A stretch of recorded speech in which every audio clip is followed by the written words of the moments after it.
বাংলাদেশ সিঙ্গাপুরের মতো হবে, দক্ষিণ কোরিয়ার মতো হবে, এটা কিছুতেই মানতে পারছে না বিএনপি।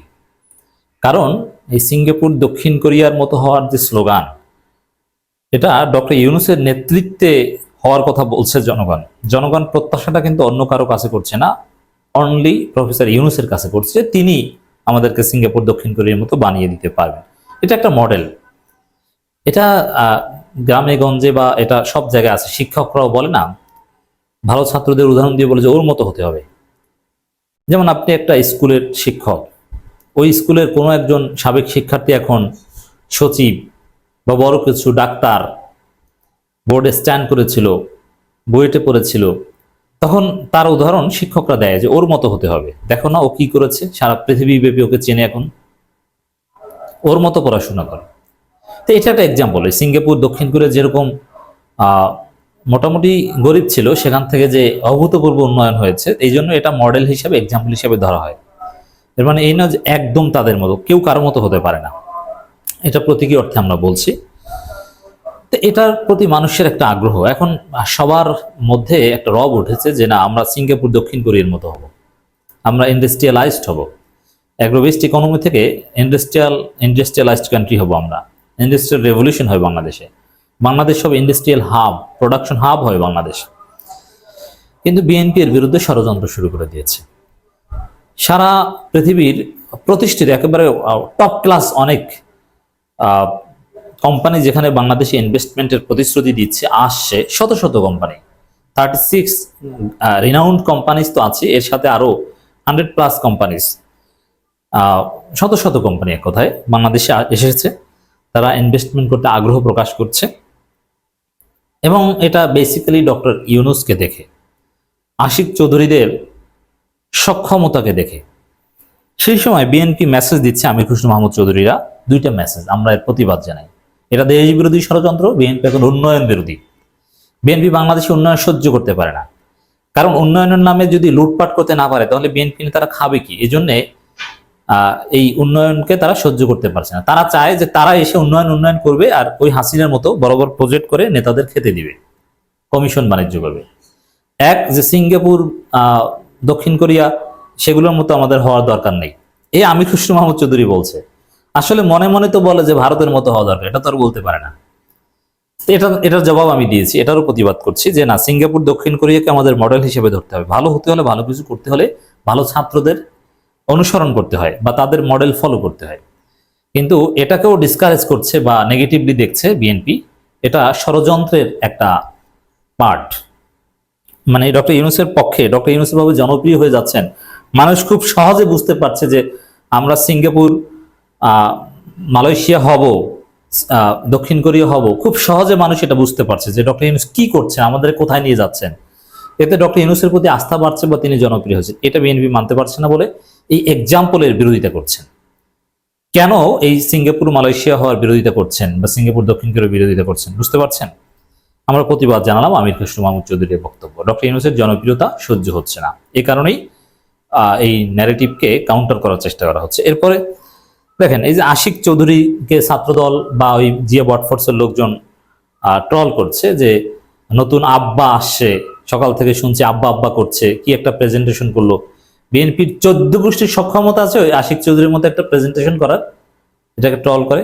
এর মানে এই যে আশিক চৌধুরী জনপ্রিয় হচ্ছেন, ডক্টর ইউনূস সরকারের কাছে এরকম ওয়ার্ল্ড ক্লাস এক্সপার্টরা আসছে, উন্নত দেশের উন্নত জীবন ছেড়ে বাংলাদেশে দায়িত্ব নিতে আসছে, এতে তো এই কথিত রাজনীতিবিদদের আকর্ষণ জনগণের প্রতি থাকে না।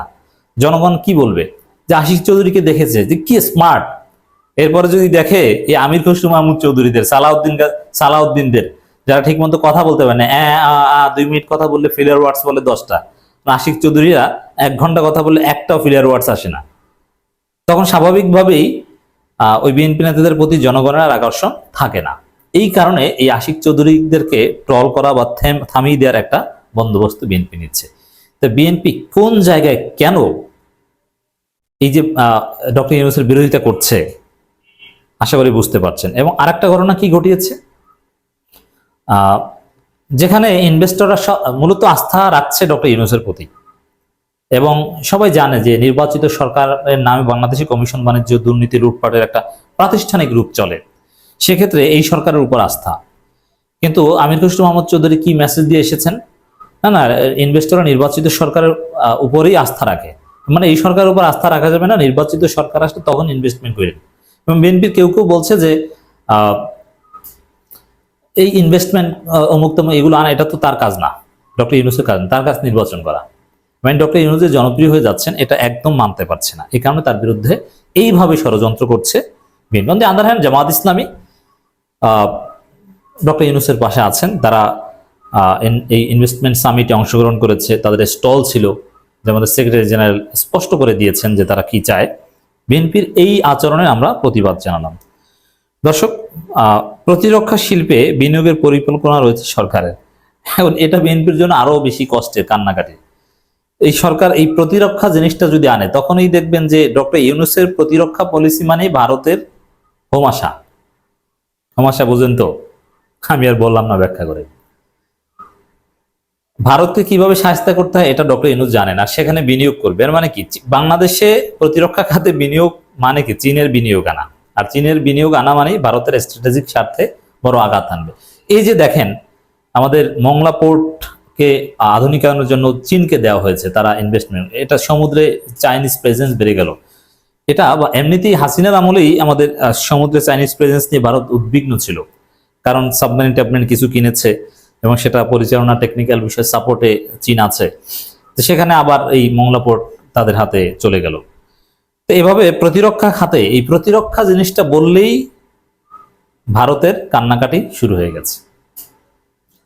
এবং বিএনপি যেহেতু এখন ভারতপন্থী দল, এটা বিএনপির জন্য কষ্টের। এই জন্যই এই ডক্টর ইউনূসের এই উদ্যোগগুলো তারা কোনোভাবেই ভালোভাবে দেখতে পাচ্ছে না। প্রতিরক্ষা শিল্পে বিনিয়োগ মানে কি বোঝেন? এটা একদম সহ্য করতে পারবে না।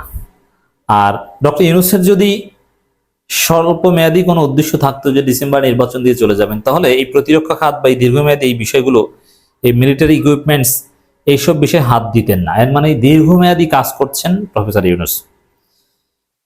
এবং 2-1 বছরে দেশে 15,000 লোকের কর্মসংস্থান সৃষ্টি হবে, এটাও বিএনপি মানতে পারছে না। কারণ তারা কর্মসংস্থান সৃষ্টি করবে ওই কমিশন বাণিজ্যের মাধ্যমে টেম্পো স্ট্যান্ডে, আর সেই টেম্পো স্ট্যান্ড যদি বন্ধ হয়ে যায়, আর এই 15,000 কর্মসংস্থান, এগুলো তো বিএনপির লোকজন চাকরি পাবে না, কারণ ওরা তো পড়াশোনা করে না, এদের তো যোগ্যতা নাই, তাদের এখানেও লাভ নেই। বরং ওই 15,000 চাকরি যদি তারা ক্ষমতা এসে দিতে পারতো, তাহলে ওই চাকরি দেওয়ার নাম করে ঘুষ বাণিজ্য করেও অনেকে কোটিপতি হয়ে যেতে পারতো, সেটাও পারবে না।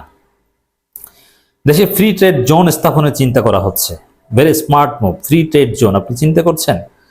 কোনো ডিপ সিপোর্টের পাশে আরব আমিরাতের আদলে, আরব আমিরাতে এটা আছে, ফ্রি ট্রেড জোন করা হবে। এই জন্য টেকনিক্যাল সাপোর্ট বা অন্যান্য বিষয় দেখার জন্য যুক্তরাজ্য ভিজিট করবে, মানে নড়াচড়া শুরু হয়ে গিয়েছে। অতএব দর্শক, অভূতপূর্ব অর্থনৈতিক উন্নয়ন আসছে। অর্থ পাচার বন্ধে, ব্যাংকগুলোর দুর্বলতা রোধ, নানান ক্ষেত্রে সরকার নড়ে চড়ে বসেছে। কিন্তু এইগুলো কোনো কিছুই সহ্য করতে পারছে না বিএনপি ডক্টর ইউনূসের বিরুদ্ধে ষড়যন্ত্রের খেলায় মেতেছে। আমরা প্রতিবাদ করলাম, জনগণকে সচেতন করলাম। আসুন আমরা ডক্টর ইউনূসের সাথে থাকি, বিএনপিকে বর্জন করি, বিএনপিকে নয় ভারতপন্থী বিএনপিকে বর্জন করি, আর জিয়াউর রহমান খালেদা জিয়া পন্থী বিএনপিকে আমরা সমর্থন করি।